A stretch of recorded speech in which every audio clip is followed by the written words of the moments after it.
Hello everyone, কেমন আছেন সবাই?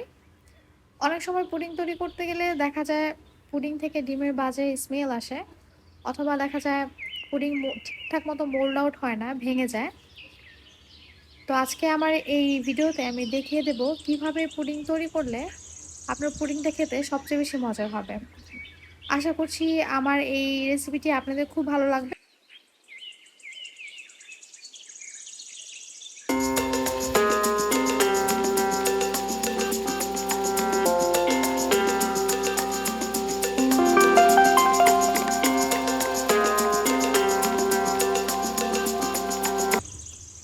পুডিং তৈরি করার জন্য আমি প্রথমেই এখানে ক্যারামেল তৈরি করে নেব।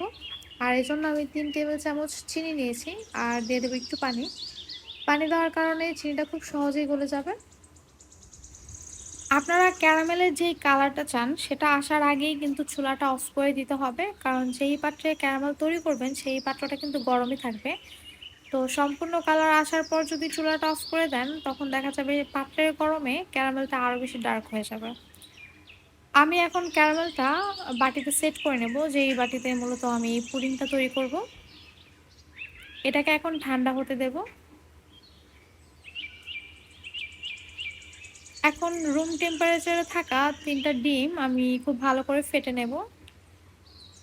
রুম টেম্পারেচার বলতে আপনার ডিমটা যদি ফ্রিজে থাকে তখন ফ্রিজ থেকে বের করে রাখতে হবে, আর যখন এটা নর্মাল টেম্পারেচারে চলে আসবে ঠিক তখনই এই ডিমটা ব্যবহার করতে হবে। ডিমটা আপনি যত ভালো করে ফেটবেন আপনার পুডিংটা ঠিক ততটাই ভালো হবে। আর এখন আমি এখানে দিয়ে দেবো 1/3 কাপ চিনি। আর চিনিটাকে খুব ভালো করে ফেটে নেব যতক্ষণ পর্যন্ত না সম্পূর্ণ চিনিগুলো গলে না যায়। চিনিটা গলে গেলে আমি এখানে লেবুর রস দিয়ে দেবো 1 চা চামচের মতো।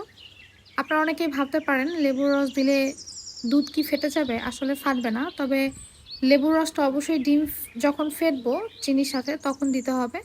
আর এখন এটাকে আরেকটু ভালো করে মিশিয়ে নেব ডিমের সাথে।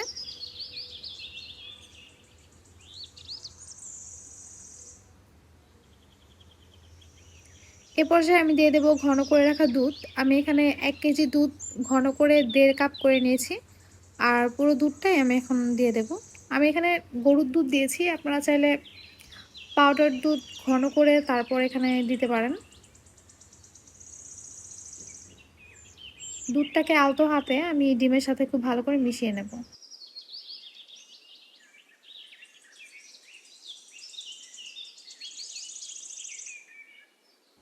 ক্যারামেলটা ঠান্ডা হয়ে আসলে আমি এখানে দুধ আর ডিমের যে মিশ্রণটা আছে সেটা দিয়ে দেব, আর এটাকে অবশ্যই ছেঁকে দিতে হবে। যেহেতু দুধটাকে আমি ঘন করে নিয়েছি তাই কিছুটা হলেও সরের ভাব থাকবে। ছেঁকে দিলে আর সরটা পুডিংয়ের মধ্যে যাবে না। পুডিংয়ের মধ্যে সর গেলে কিন্তু পুডিংটা খেতে ভালো লাগে না। এখন আমি এটাকে ঢেকে দেব। আমি আজকে প্রেসার কুকারে পুডিং তৈরি করে দেখাবো, আর এর জন্য আমি একটা কাপড় প্রেসার কুকারের মধ্যে দিয়ে দেবো, আর কাপড়ের ওপর আমার পুডিংয়ের যে বাটিটা সেটা খুব সুন্দর করে সেট করে নেব।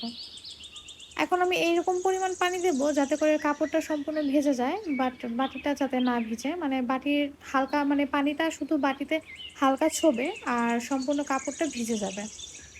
পুডিং যে পাত্রে বসিয়েছি সেই পাত্রের ঢাকনাটা যাতে খুলে না যায় সেজন্য আমি আরেকটা পাত্রে পানি নিয়ে সেটা ভালো করে ঢেকে ওই পাত্রের উপর দিয়ে দিয়েছি। এখন অপেক্ষা করব একটা সিটি আসা পর্যন্ত।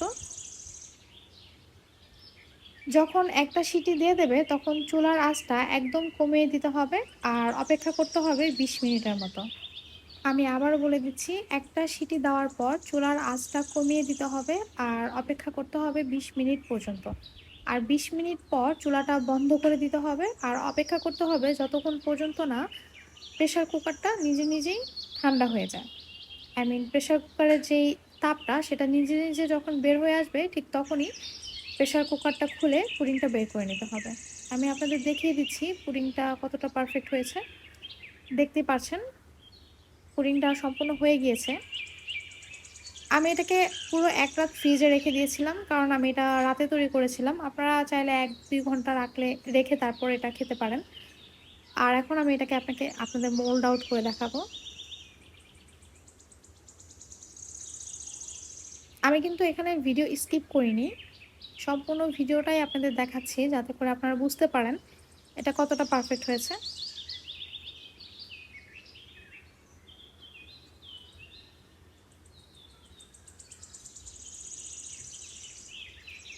এইভাবে পুডিং তৈরি করলে কিন্তু ডিমের কোনো বাজে স্মেল আসে না আর খেতে কিন্তু খুবই মজার হয়। সবচেয়ে মজার হয় আই মিন ভ্যানিলা এসেন্স দিয়ে তৈরি করলেও হয়তো খেতে এত মজা হয় না, যেটা লেবুর রস দিয়ে পুডিং তৈরি করলে হয়। আপনারা দেখতেই পারছেন পুডিংটা কতটা পারফেক্ট হয়েছে। একদমই ভাঙা, ভাঙা হয়নি আর নরম হয়নি। আর খেতে ছিল দুর্দান্ত। আমার রেসিপিটি ভালো লেগে থাকলে অবশ্যই আমাকে কমেন্ট করে জানাবেন। ধন্যবাদ।